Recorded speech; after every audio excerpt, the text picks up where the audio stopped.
دوستو تقریباً 100 سال پہلے، یہ سال تھا 1932 کا۔ یہ وہ وقت تھا جب ہوائی جہاز کو ایجاد ہوئے صرف 30 سال ہوئے تھے۔ دنیا کا پہلا ہوائی جہاز رائٹ برادرز نے بنایا تھا اور اس کو 1903 میں پہلی دفعہ فلائی کیا تھا۔ پوری دنیا اس وقت ہوائی جہاز کو دیکھ کر حیران تھی۔ وقت گزرنے کے ساتھ ساتھ ہوائی جہاز کے نئے ماڈلز بنتے رہے اور پائلٹس کوشش کرتے رہے کہ ان ہوائی جہازوں کو حفاظت سے اڑایا جائے۔ 1932 میں بھی 4 لوگ یہی کرنے جا رہے تھے۔ ان میں ایک پائلٹ تھا جس کا نام ہینس برٹرام تھا، ایک مکینک تھا جس کا نام ایڈولف ٹراسمین تھا، تیسرا آدمی بھی ایک پائلٹ تھا، اس کا نام تھام تھا، اور چوتھا آدمی ایک کیمرہ مین تھا، اس کا نام الیگزینڈر تھا۔ یہ چاروں لوگ جرمنی میں موجود تھے۔ ان کے پاس ایک چھوٹا سا جہاز تھا، یہ ایک جنکرز W-33 سی پلین تھا۔ ان چاروں نے پلان بنایا کہ یہ اس جہاز پر دنیا کے مختلف کونوں میں سفر کریں گے۔ یہ سفر کئی مہینوں کا ہونے والا تھا۔ دوستو اس وقت ہوائی جہازوں میں سیفٹی کے اتنے فیچرز ہوتے نہیں تھے، یعنی یہ سفر کافی خطرناک ہو سکتا تھا، لیکن پھر بھی ان چاروں نے یہ رسک اٹھانے کا فیصلہ کر لیا۔ ان لوگوں نے جرمنی سے فلائی کیا اور اگلے 10 ہفتوں تک یہ دنیا کے کئی ملکوں تک پہنچنے میں کامیاب رہے۔ اٹلی، گریس، عراق، برما، سب کانٹیننٹ یعنی ہمارا علاقہ، ترکی اور تھائی لینڈ وغیرہ۔ یہ لوگ ان ملکوں میں اپنا جہاز روکتے اور سینکڑوں لوگ ان کے جہاز کو دیکھنے کے لیے اس ایئرپورٹ پر پہنچ جایا کرتے تھے۔ یہ خبر پوری دنیا میں مشہور ہو گئی تھی کہ 4 لوگ ایک جہاز پر دنیا کا چکر لگا رہے ہیں۔ حالانکہ اس سے پہلے بھی کچھ لوگ ایسا کر چکے تھے، لیکن بہرحال کیونکہ جہاز کا سفر لوگوں کے لیے نیا تھا تو ان چاروں کا یہ واقعہ بہت مشہور ہو گیا۔ دوستو اس سفر میں جب یہ چاروں انڈونیشیا پہنچے تو انہوں نے فیصلہ کیا کہ ہینس جو ایک پائلٹ تھا اور ایڈولف جو ایک مکینک تھا، یہ دونوں اسی جہاز پر یہاں سے آسٹریلیا چلے جائیں گے، جبکہ باقی کے 2 لوگ ادھر سے آگے نہیں جائیں گے۔ آخر میں ان چاروں نے چائنا میں اکٹھے ہونا تھا، یہ ان کا پلان تھا۔ لیکن دوستو یہ کہانی یہاں سے کافی انٹرسٹنگ ہونے والی تھی۔ ہینس اور ایڈولف اسی جہاز پر سوار ہوئے اور 13 مئی 1932 کو یہ انڈونیشیا سے فلائی کر گئے۔ ایک دن بعد یہ سمندر کے ایک حصے ٹیمور سی کے اوپر سے گزر رہے تھے، لیکن دوستو اچانک ان کے جہاز کے ساتھ ایک مسئلہ ہو گیا۔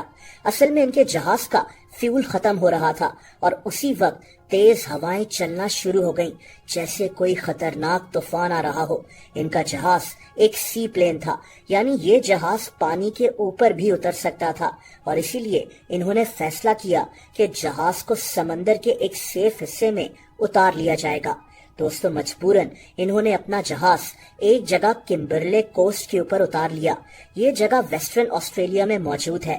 اس کے ایک طرف انڈین اوشین ہے، دوسری طرف ٹیمور سی ہے اور ایک طرف صحرا موجود ہے، اسے تنامی ڈیزرٹ کہتے ہیں۔ یہ دونوں اب اسی صحرا کے پاس موجود تھے۔ یہ خود بھی نہیں جانتے تھے کہ یہ کس جگہ پھنسنے والے ہیں۔ دوستو یہ ایک بالکل ویران جگہ تھی جہاں دور دور تک کوئی نظر نہیں آ رہا تھا۔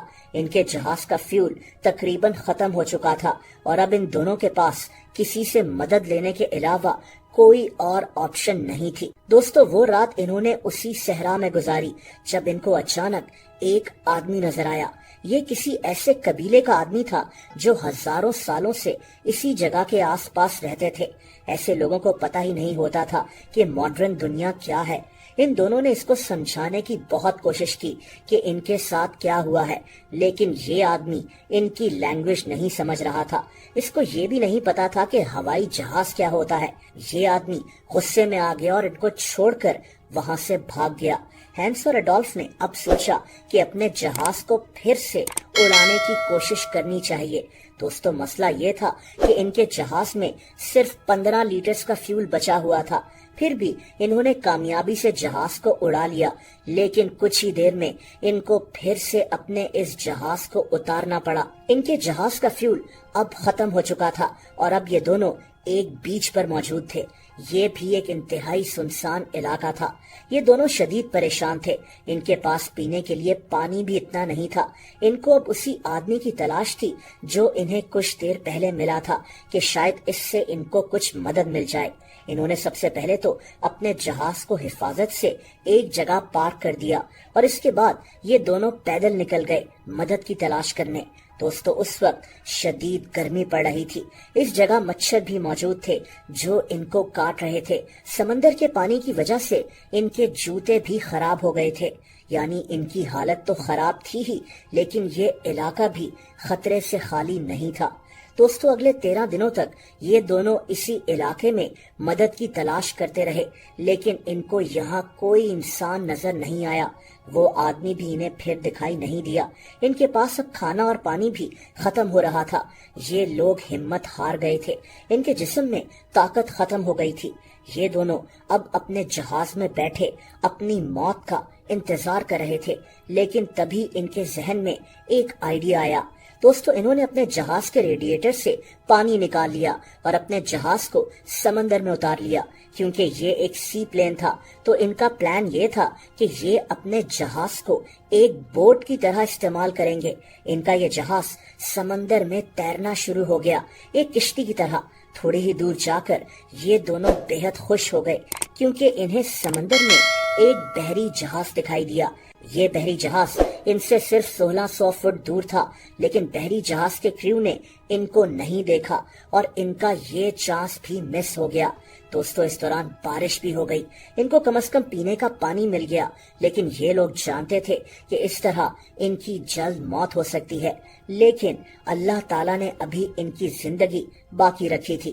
دوستو اگلے 4 دنوں تک یہ اپنے اسی جہاز نما بوٹ میں سمندر کے اندر موجود رہے اور فائنلی یہ دونوں ایک جگہ کیپ برنیئر پہنچ گئے۔ یہ لوگ یہاں اتر گئے اور پھر سے مدد کی تلاش کرنے لگے، لیکن یہ جگہ بھی بالکل سنسان تھی۔ یہ دونوں واپس سمندر میں اپنے جہاز کے پاس آ گئے، لیکن ان کا یہ جہاز بہت ڈیمیج ہو چکا تھا اور اب سمندر میں تیرنے کے قابل نہیں تھا۔ دوستو یہ وہ وقت تھا جب انہوں نے فیصلہ کیا کہ یہ اسی جگہ یعنی کیپ برنیئر میں رک جائیں گے۔ انہوں نے یہاں ایک غار کے اندر پناہ لے لی۔ ان کے ذہن میں بس یہ تھا کہ یہاں آس پاس ان کو پانی اور کھانے کے لیے کچھ مل جائے، ورنہ ان کو یہیں اپنی موت نظر آ رہی تھی۔ لیکن دوستو ابھی ان کی زندگی باقی تھی۔ اصل میں ان کے لاپتہ ہونے کی خبر پوری دنیا میں پھیل گئی تھی۔ ان کو ڈھونڈنے کے لیے کئی ٹیمز بنا دی گئی تھیں۔ دوستو یہ 100 سال پہلے کی بات ہے، اس وقت یہ کام آسان نہیں تھا، لوگوں کے پاس بہت لمیٹڈ ریسورسز ہوتے تھے، لیکن پھر بھی ان کو تلاش کرنے کا کام شروع ہو چکا تھا۔ آسٹریلین حکومت بھی ان دونوں کو تلاش کر رہی تھی اور انہوں نے اس علاقے میں ہر جگہ لوگوں کو ان دونوں کے لاپتہ ہونے کا بتا دیا تھا۔ دوستو 13 جون 1932 کو وہاں کے کچھ مقامی لوگوں کو ایک سگریٹ کا کیس اور ایک رومال نظر آیا۔ انہوں نے آسٹریلیا کی حکومت کو اس کی خبر دے دی۔ ان کو لگا کہ یہ چیزیں شاید انہی 2 لوگوں کی ہیں۔ آسٹریلیا کی حکومت نے اسی علاقے کو سرچ کرنا شروع کر دیا، لیکن اگلے کئی دنوں تک ان کو یہ دونوں نہیں مل سکے۔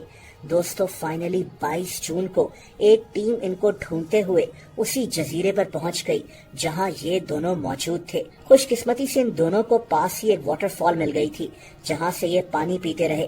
انہوں نے کھانے کا بھی انتظام کر لیا تھا۔ ان دونوں نے ایک غار میں پناہ لی ہوئی تھی۔ ان دونوں کی حالت بہت زیادہ خراب تھی۔ ان کو لاپتہ ہوئے تقریباً 39 دن ہو چکے تھے۔ ان کو بہت جلد ایک ہاسپٹل پہنچا دیا گیا، لیکن ان کی یہ کہانی اس وقت دنیا بھر میں مشہور ہو گئی تھی، یہاں تک کہ جب یہ دونوں آسٹریلیا کے شہر پرتھ پہنچے تو وہاں 6000 لوگ ان کو ویلکم کرنے کے لیے موجود تھے۔ ان دونوں کی یہ کہانی آج بھی تاریخ کا ایک اہم حصہ ہے۔